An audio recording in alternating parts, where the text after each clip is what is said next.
Before you drive the all-new Nissan Rogue, you gotta ask yourself, how rogue are you gonna go? We talking be one with nature in the desert rogue? Go snowshoeing in Alaska rogue? Or take the long way home just because kind of rogue? Just a question, but with 5 available drive modes, you're sure to find the answer. Go rogue in the all-new, fiercely reimagined 2021 Nissan Rogue, now with the most standard safety features in its class. See Owner's Manual for important safety information. Auto Pacific segmentation. 2021 Nissan Rogue versus latest in market competitors. Base models compared. Zenni's Blocks lenses help to protect the eyes by keeping harmful blue light out. Because they're virtually clear, add blocks to any Zenni frame for stylish, all-day protection. Get a complete pair of prescription or non-prescription Blocks glasses starting at just $24. Protect your eyes now at Zenni.com.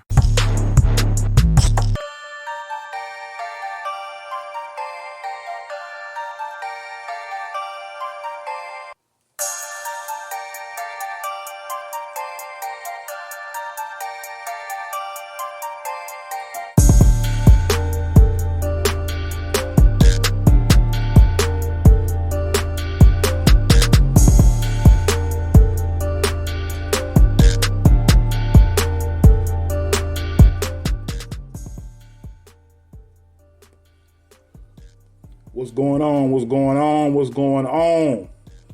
You are tuned into the Cigars with Mac podcast. I'm your most gracious host, Mr. Cigars with Mac. Today's podcast is titled The Importance of a Coach. What inspired me to do this topic this great Monday morning is I saw a picture of Allen Iverson and his coach from Georgetown University. Man, that picture really touched me, you know. And it made me think about, man, you know, on the I can't think of what the picture says right off bat. But anyway, it was basically saying a coach that truly cares about you, not only athletically, but personally.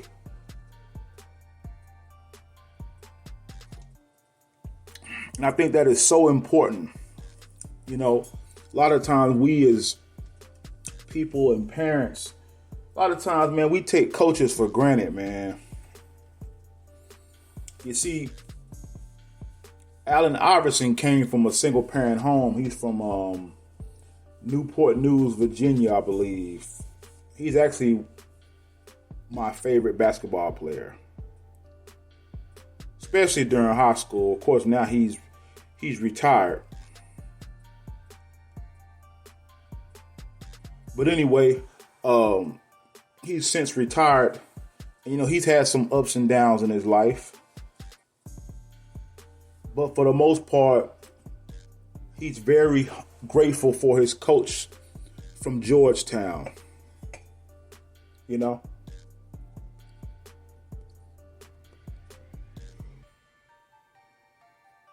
And I think about this because both my sons, their kids, they play pee-wee sports. They do AAU track and all that good stuff, man. And I'm very grateful for their coaches, because their coaches play an impact in their life. They, you know, even though I'm their dad, you know, their coaches, you know, they have a special place in their life. And that's a good thing.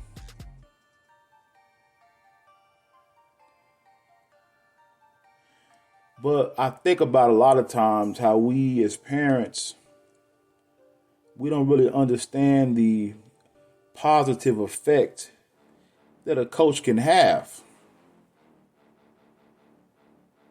And I'm not just talking about for kids who come from a single parent home. Because my sons are not a part of a single parent home, but their coaches have a big impact on their life.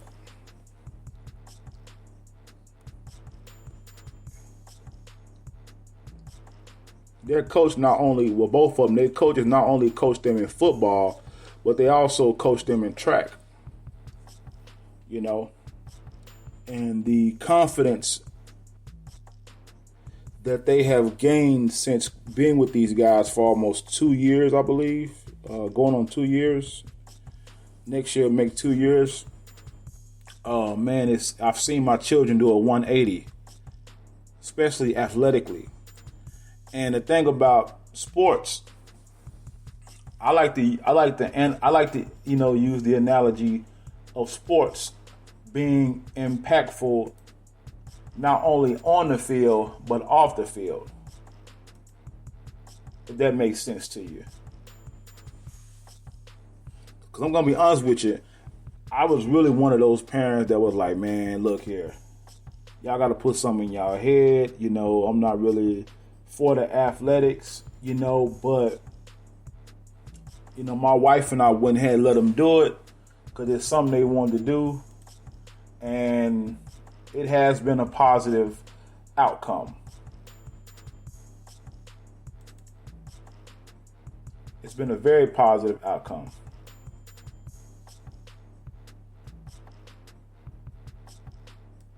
It's been a very positive outcome.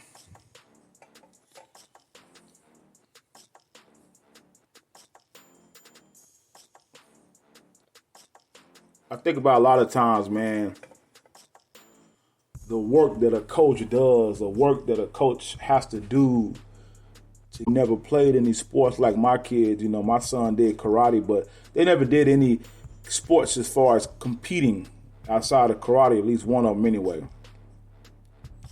And I understand that the coach can only do so much. The child has to put the work in. The child has to put the work in, but as a parent, we have to back that coach also.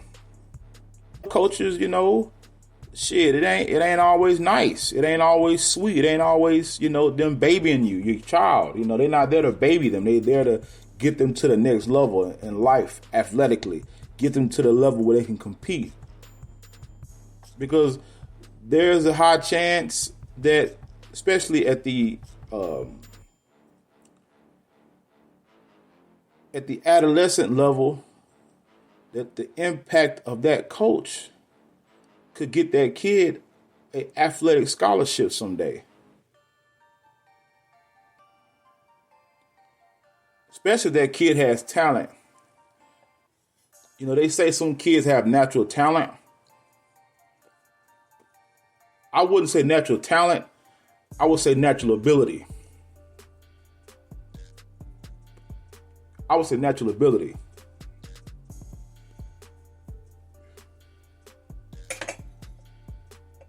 So, as a parent,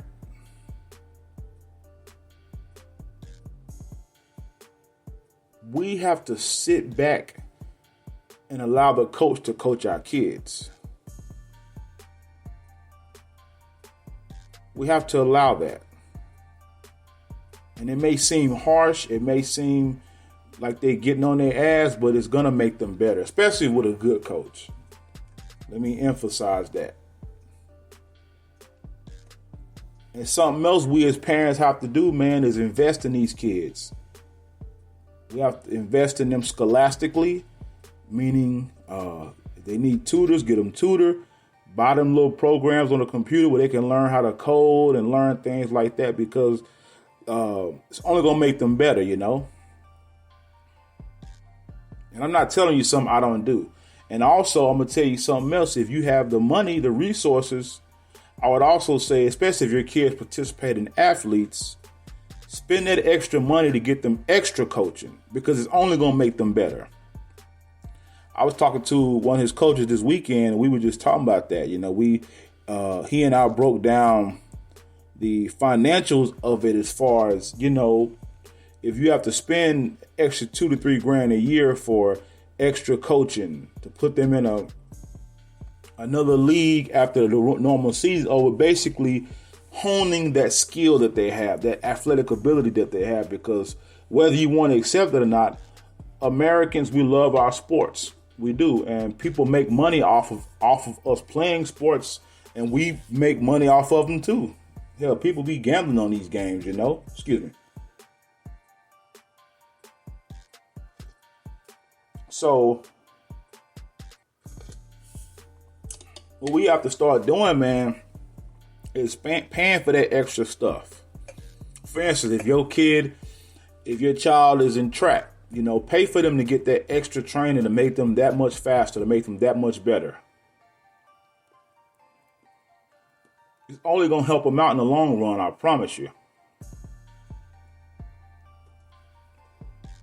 I had a friend of mine ask me, he said, Mac, what do you do besides the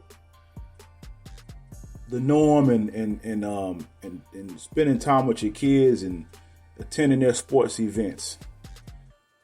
I said, man, as a parent, that's my job. Right now, yeah, I earn a living and things like that, but for the most part, I would have to say about 80% of my energy goes to my children because I have to prepare them for this world.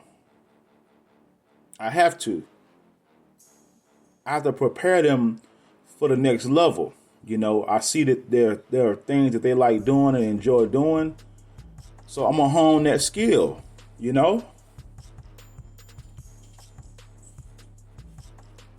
And as long as I'm financially able to, I'm going to invest in them. I just am. I want to always teach my kids that you don't want to be average, man.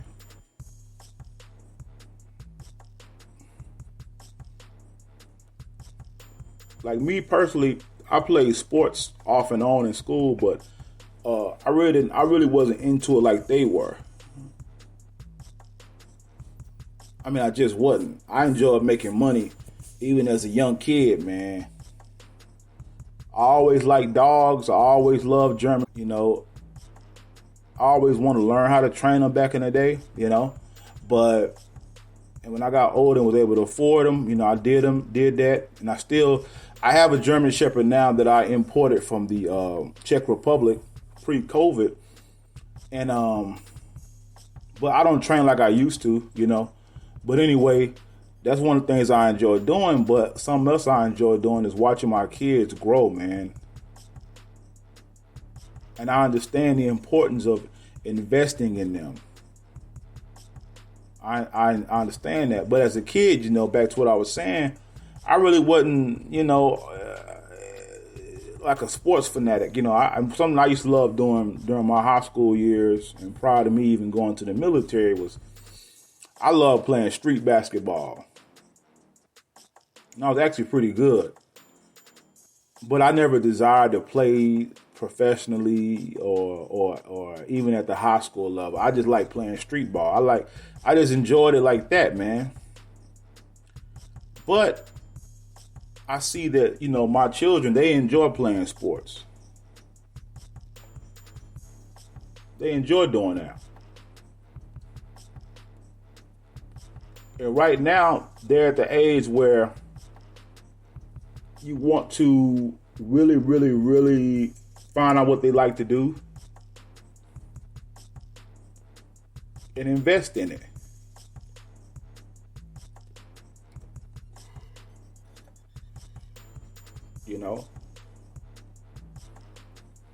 One of the kids' parents on my son's football team, he was complimenting my son on how well he played and things of that nature.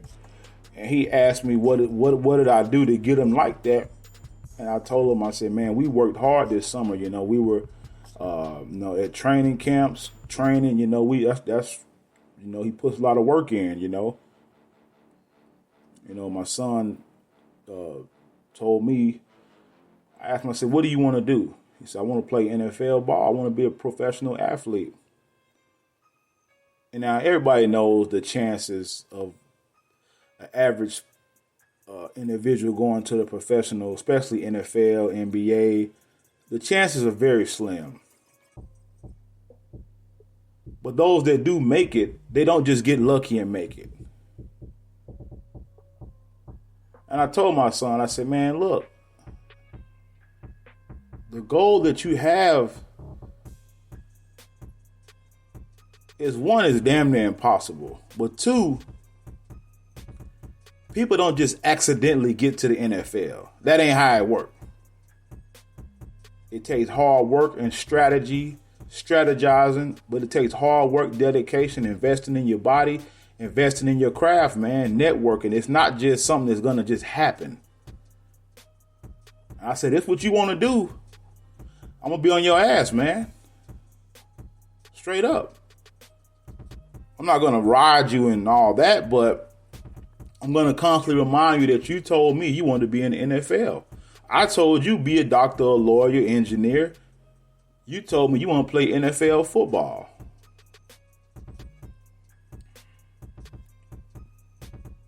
So, if this is what you want to do, let's not half-ass it. Let's do it right. So, that's what we do, people. But of course, you got to keep them grades up. You got to be focused, man. You got to have fun with it. Yeah, it's good to have fun, but you got to want to win. You got to have a mentality where, hey, if I'm not there, my team is fucked. Even though that may not be the case, you have to have a mentality that the team is on your back. Even though that's not the case. But you got to put in your mind that I am an important factor to the success of my team, no matter what football team I'm playing on. You have to have that mentality. And then once you get to the league, you got to maintain your spot. You're constantly competing, man. It ain't like you got a spot and that's it. No, man, you constantly competing for that spot. Because believe it or not, there's that kid in the hood who mama need a new car, a new house. That kid in the hood who ain't had a meal that night, who hungry and want to go to the NFL. You competing with somebody like that.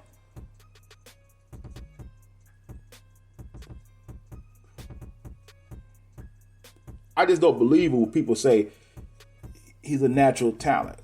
I believe they have natural ability. But their coach has to hone that ability and make them that superior athlete. Let me get that out the way.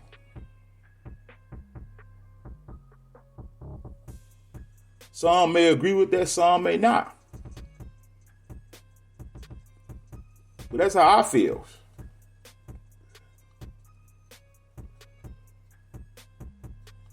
You know, there would be no LeBron James if it was not for his coaches.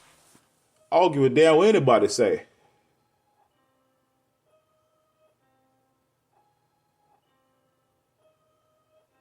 I don't give a damn what anybody say.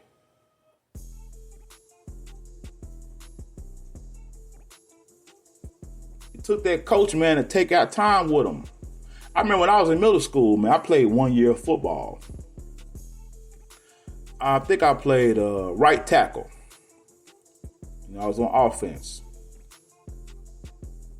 And I was actually pretty good, you know. I was quick, you know, and I could slam motherfuckers down. I could protect my quarterback. And I remember I had a coach, man, Coach Bungler. I remember his name, cool guy. And he liked the way I played. I was coachable. He used to I practiced with the 8th graders one time. The other coaches didn't really like that. They felt like he was showing favoritism, you know, but I guess he wanted me to, you know, hey, man, play with these guys. And that meant a lot to me, man.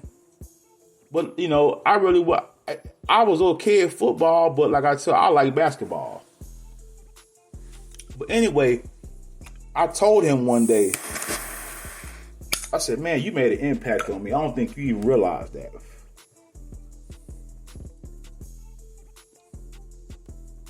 You know, but you know, my son wanted to play football.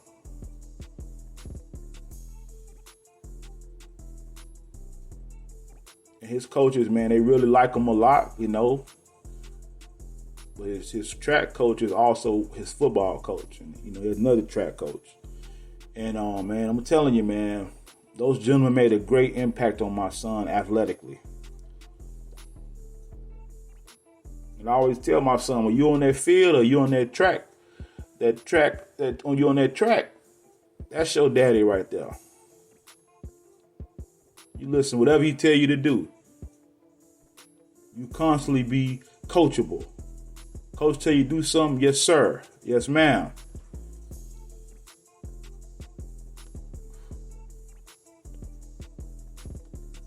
So parents, we got to understand that. Got to understand that, man.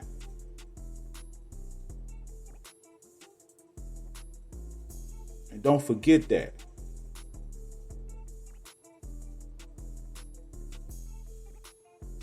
And sometimes coaches do have to step in and be fathers, stepdads, fathers, because some brothers ain't there for whatever reason.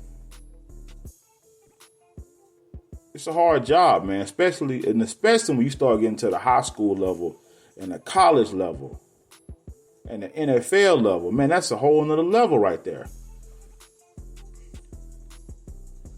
Because now your income depends on the success of your football team.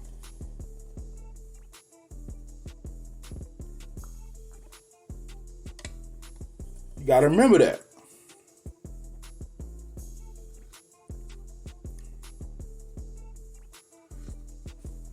I think a lot, man, about sometimes a coach can be your mentor. Especially at the high school level, man. Your coach has contacts with different colleges. If that coach wants to maintain those relationships with those colleges, they can't be sending over no boo-boo. They just can't. Because after your child has left the school, that coach still there. He still gotta maintain those relationships, man. He's networking all the time and building positive relationships with schools and universities and recruiters. So a lot of times you may have a kid who has all the talent in the world, but he or she is not coachable. A good coach is not going to refer them to a school. Or if they do, it's going to be to a shitty ass school. And God forbid if your kid don't have the grades.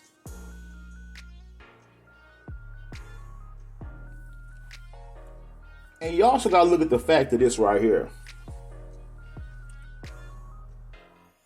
College is expensive.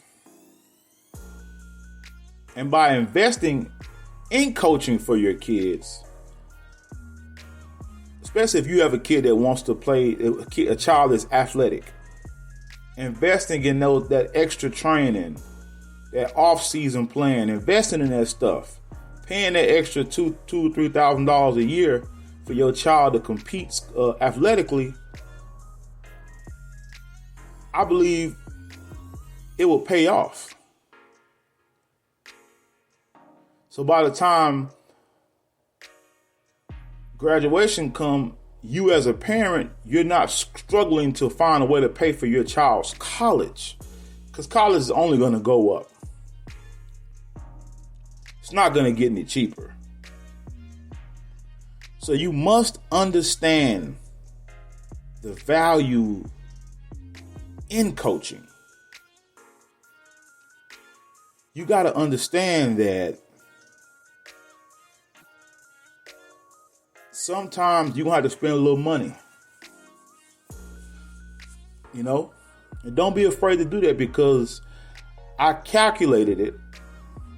Let's just say you start doing extra coaching when the child is in middle school. We're not going to talk about 9, 10, 11. We're going to just say middle school or junior high.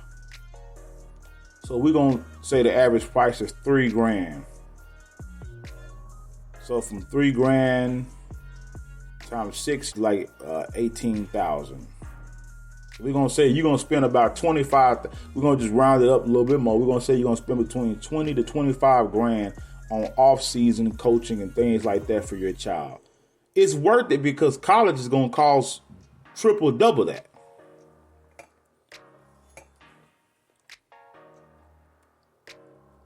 Mm-hmm.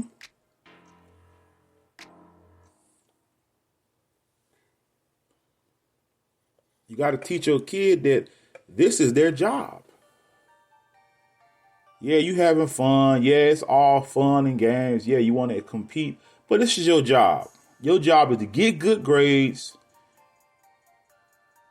and kick ass on that field, whether it be basketball, football, track, golf, baseball, rugby, soccer, doesn't matter. This is your job. Because when you get to the college level, it's definitely a job. Believe that.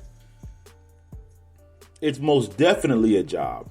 And when you get to college, you got to teach your kids, okay, now that you're in college, what's your backup plan if you don't go professional? What is your backup plan?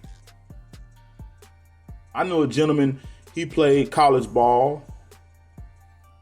And he was telling me that he saw that the coach wasn't really playing him like that because when you get to college, your coach renews your scholarship every year. But at the collegiate level, you damn sure competing. And he said he was a finance major, but then he said he thought about it and he said, I'm gonna become an engineer. He said I completed so many math classes that engineering wasn't really hard for me to switch to.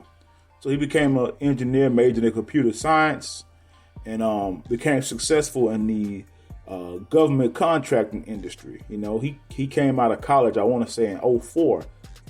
He had the opportunity to play overseas ball, but he didn't make it to the pros. And he said, out of college, in 2004, my salary was $50,000 a year. I'm not going to lie, that's good money today, especially in Texas, in the South. And don't get me wrong, yeah, you may not make, he probably didn't come out making $1 million a year as far as a professional athlete, but $50,000 still ain't bad in 2004.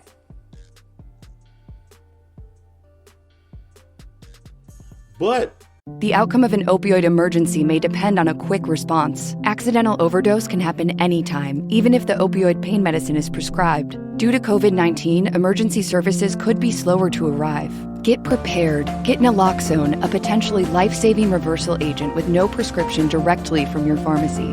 Having naloxone available allows you to respond first, not a substitute for emergency medical care. Learn more at opioidsafetyplan.com. That's OPIOIDsafetyplan.com. Him playing college ball and playing high school ball all those years, teaching him to compete, it taught him to compete in this world. This gentleman later on became a business owner, owns real estate, you know, so his life really didn't turn out too bad. And I don't think he's really disappointed about it either. So that's just one example.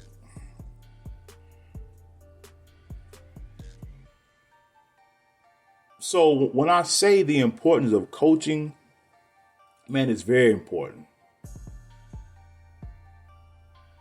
I mean, it really trips me out when I see parents, you know, when they have a kid who's talented or who doesn't have much talent but loves to play the sport. And then, you know, they want their kids to go to the next level, but they're not willing to spend any money on it. But yet they got a pair of $200 Jordans on their feet. They own every pair of Jordan shoes Jordan made. So that's, hell, they probably got $20,000 in their closet and don't even know it. But yeah, they don't have the money to invest in their child. No, you have the money, it's just you don't see the value in that. I've discovered in life people invest in what they want to invest in.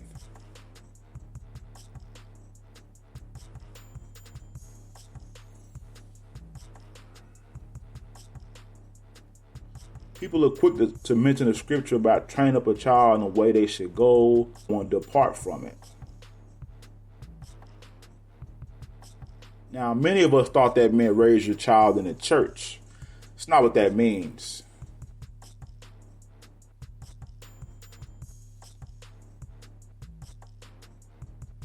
That actually means train your child in a skill.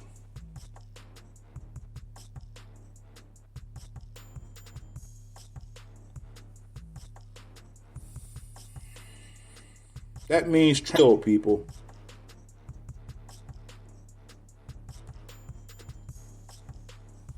I know a young man I went to school with. He's an electrician, but he's also an entrepreneur. He has his own business. And his son is no more than, I want to say, 7 or 8.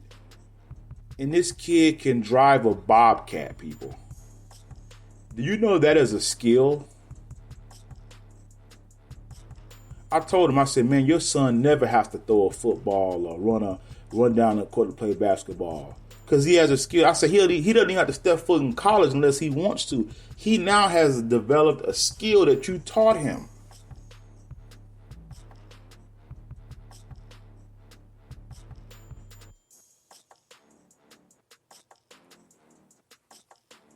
That's very intelligent of that man.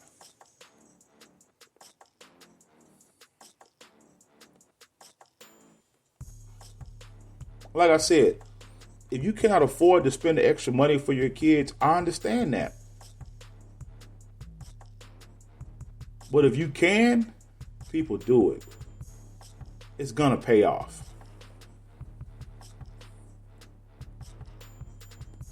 I even heard that Russell Wilson, a quarterback for the Seahawks, he said that he spends about $1 million a year on his body, on his extra coaching, extra training, his personal chef that goes on a road with him when he's playing sports.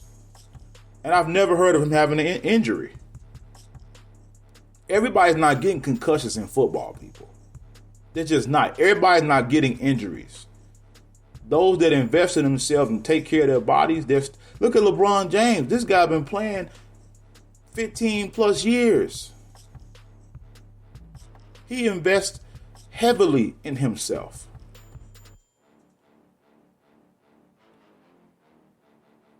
And some people may say sports is not a skill, whatever you may think. But in America, we love our sports. And believe it or not, I'm not really a big supporter of athletics, but unfortunately, some of our kids do it and they do it well, and we might as well put money behind it. That's what I'm saying. One skill that I have is I'm a great salesman. But what many people don't know is I've invested a lot of money in being a salesman. I bought books. I went to seminars. I just recently did a leadership course. I spent a little money on it. It wasn't too much. And I'm not even in sales, but in my opinion,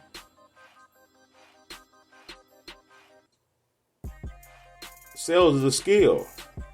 Some of the highest paid people in this world are salesmen. But to me, everything is sales.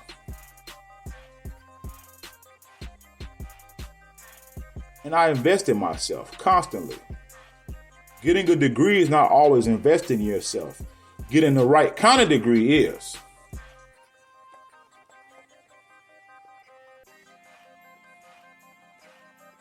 Something I'm becoming a big avid for is STEM, science, technology, engineering, and mathematics.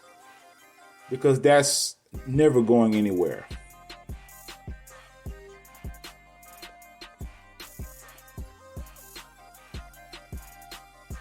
That's never going anywhere. In fact, it's only going to increase. Because everything is becoming technical.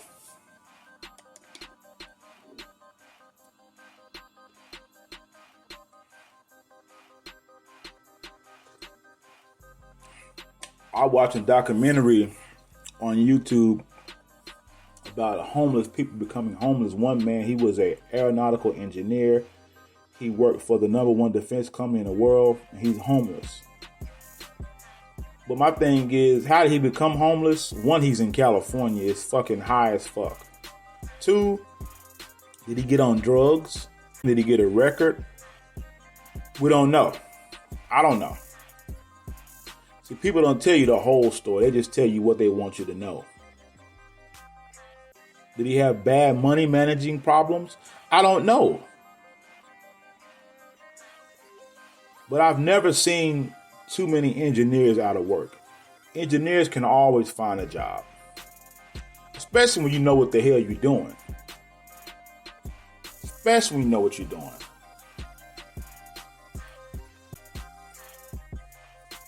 But I tell people all the time, man, when I was in sales, I would tell people, hey, man, invest in yourself. These guys would ask me, how was I selling? What was I doing?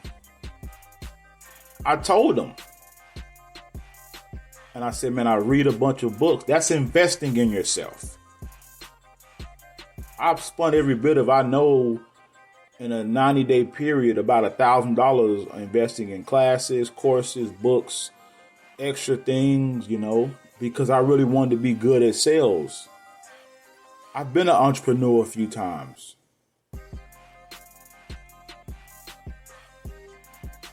So my ability to interact with people and negotiate and convince people to do business with me, it was a skill because everybody can't do that.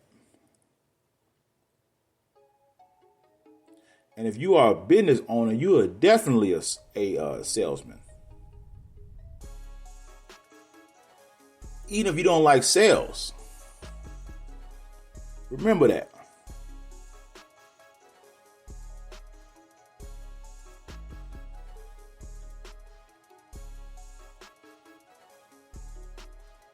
But like I said earlier, when I told my son, people don't just accidentally make it to the NFL. That's not how it works. People don't just accidentally become CEOs. It's not accidental.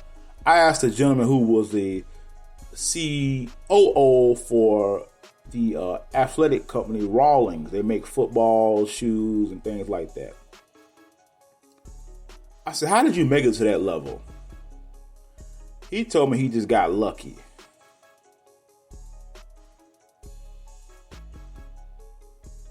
I don't believe that. I think he told me that because for him to tell me, it'll be all day.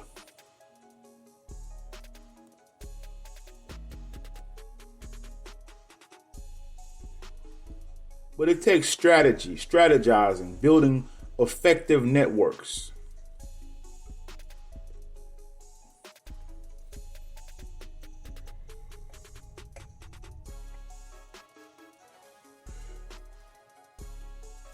So that's no different than playing sports. Sometimes a kid may have to leave schools to be with a winning team, to put themselves in a position to get to the next level. Like I said, people don't just accidentally become successful.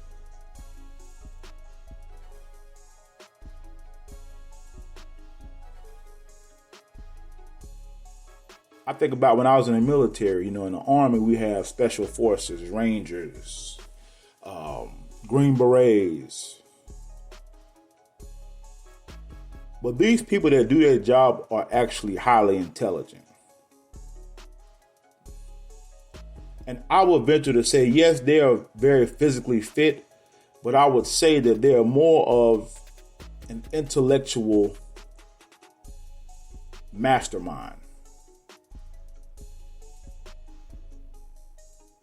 I truly believe that. To get to that level. Some people go through that training 2 and 3 times before they actually pass it, to be able to wear those tabs and things like that.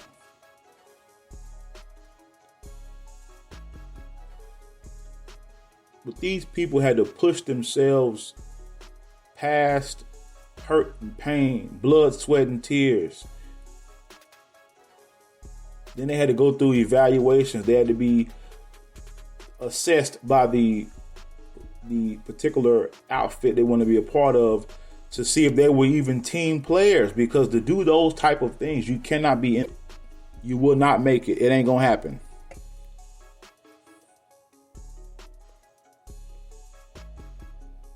So that's why I say it takes special people to go to the next level. That's in sales, in business, in entertainment, athletics. It does. Yeah, we always dumb athlete. But the day of the dumb athlete is over.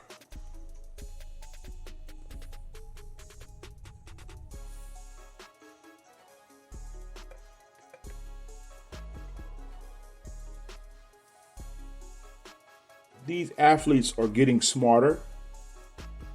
These guys are getting in the NFL and owning businesses. See, they're not telling you that stuff. I don't believe all these guys are wasting their money. I don't believe that. I've heard of stories of athletes being multimillionaires but living like they only make 40, 50 grand a year.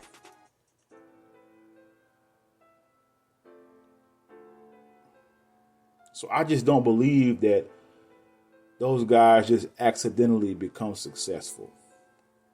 I just don't. I truly believe athletes like LeBron James, Michael Jordan, they're not just playing basketball for the money. They're playing because they love the game. And that's what you got to do, man. You got to love the game. It has to get past just making money now. It has to be where you love the sport. It's like, like I was telling you earlier about me importing a European Shepherd. For you to be able to breed superior dogs that perform because you genetically pick the right parents, no health issues, no hip problems, great nerves, that takes a skill. Everyone can't do that. It just can't. It just can't do that. So I feel that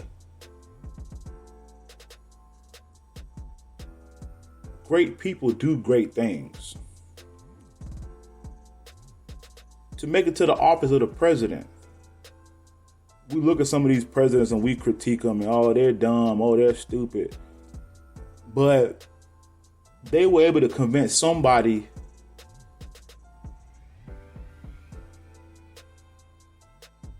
to promote them as a prime presidential candidate.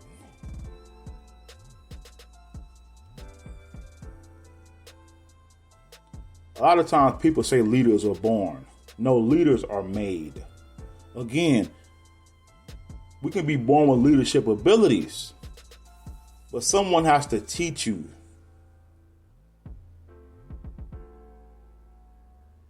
These things don't just happen by mistake, people.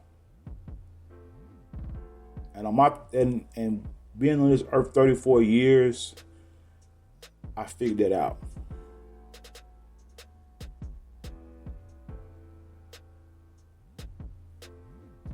Some people say that successful people are lucky, but I won't say they're lucky. I say that they just know how to make the right moves.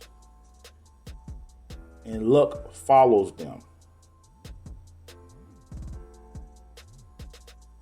If you are a person that aspires to be somewhere in life financially, you're going to have to change your mindset. You got to change the people you hang around. That's just what it is, man. You hear about these rappers getting killed and things like that. Murder, man. Rest in peace to Mo3.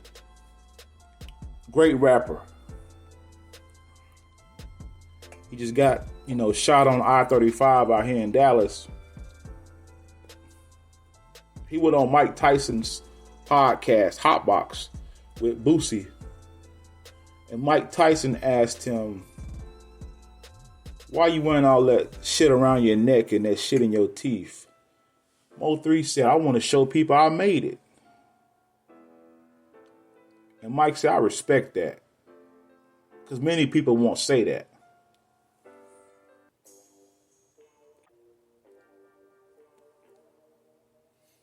Many people won't say that. The reason why I drive this Range Rover, this Maybach, this Lexus, I want to show people I made it. I got money. Nothing wrong with that. I want to show people I'm doing big things. I got this big house. I want to show people I got money. I'm successful now. Whether you find that matter to me, because believe it or not, the majority of rich people finance stuff. They don't buy that shit cash.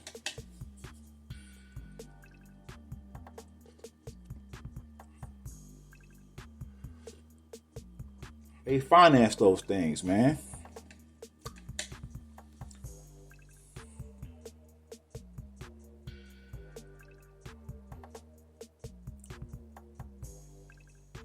There's nothing wrong with that. I don't knock people for that. It's not my thing, but I don't knock people who do it. I never knock a person for what they do because I don't know their story.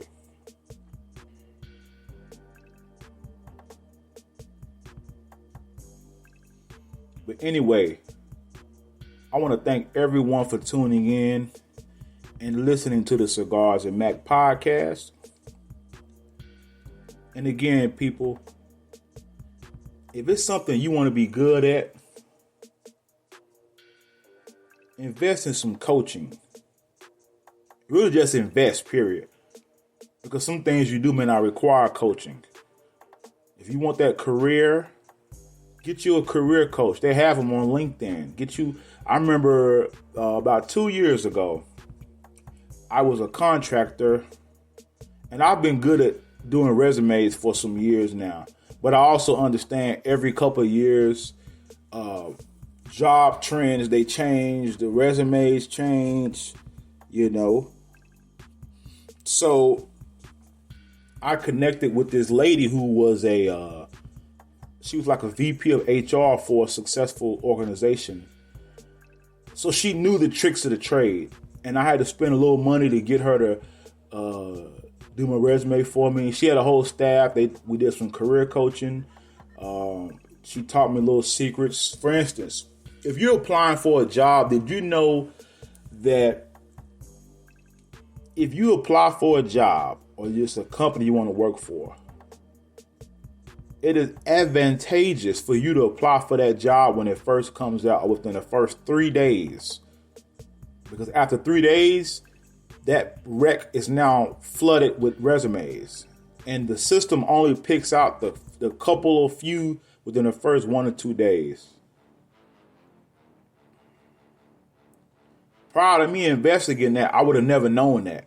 I used to see jobs on websites that's a week or two old, and I'm applying for them and wonder why I'm not getting any callbacks. The reason why, because I wasn't one of the first ones to apply. That's why. But had I not invested, I would have never known that. Also, did you know that if you put your resume in PDF format, those systems pick it up a little bit better? Because when it's in Word, the system is choppy with Word. Not saying that it can't get picked up with Word, but it's a little choppy with Word. Again, these are things I figured out, I learned from career coaching.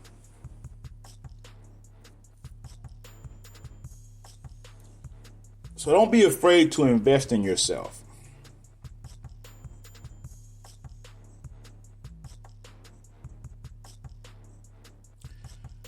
Also, if you want to get into certain industries, sometimes it's good to go to school for. Like, for instance, if you want to be a machinist, which is a blue-collar job, they have schools out here that teach you machining.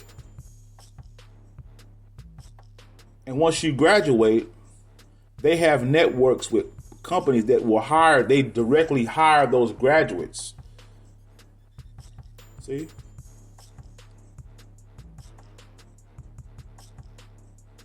Or if you want to be an entrepreneur, they have classes on, Udemy, books at the library that teach you about investing in corporations and investing in having a tax lawyer, an accountant, because most business owners, for the most part, if they don't put little, and some of them end up getting a lot of money back.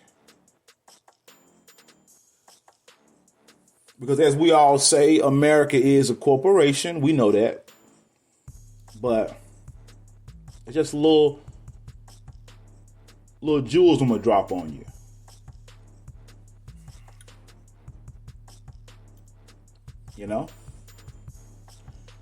But anyway, thank you for tuning into the Cigars of Mac podcast. I'm your host, Mr. Cigars. You guys be blessed.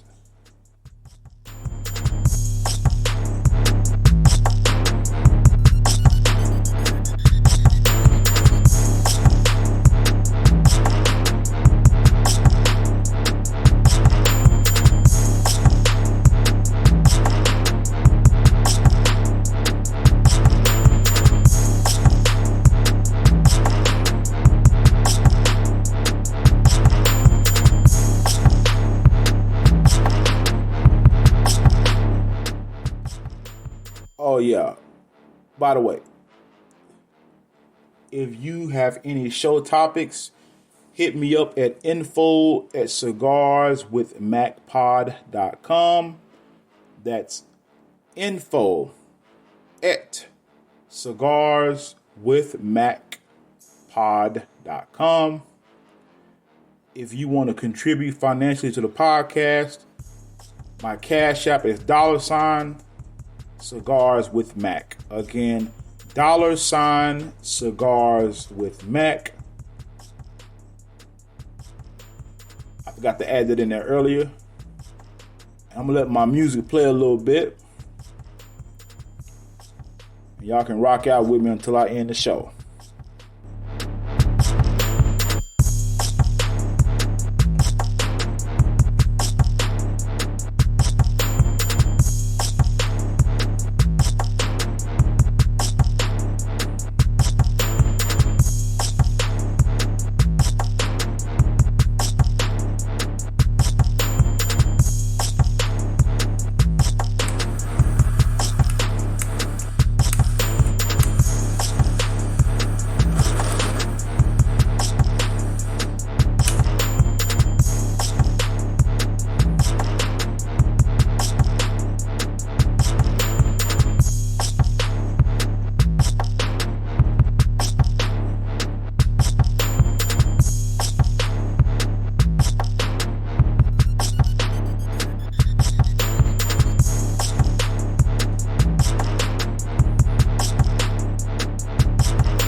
I hate Tom's Tulip Shop. It just smells so flowery. Like, we get it, you're a flower shop. You don't need to remind us.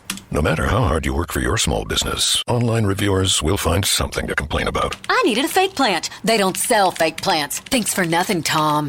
And while Progressive can't save you from these trolls, we can help you save money on commercial auto and business insurance. Then he says, have a great day. I'll decide what kind of day to have. Get a quote online today at progressivecommercial.com. Progressive Casualty Insurance Company, affiliated and third-party insurers. Hi, it's Jamie, Progressive's #1, #2 employee. Leave a message at the... Hey, Jamie, it's me, Jamie. This is your daily pep talk. I know it's been rough going ever since people found out about your a cappella group, Mad Harmony, but you will bounce back. I mean, you're the guy always helping people find coverage options with the Name Your Price tool. It should be you giving me the pep talk. Now get out there, hit that high note, and take Mad Harmony all the way to nationals this year! Sorry, it's pitchy. Progressive Casualty Insurance Company and affiliates. Price and coverage match limited by state law.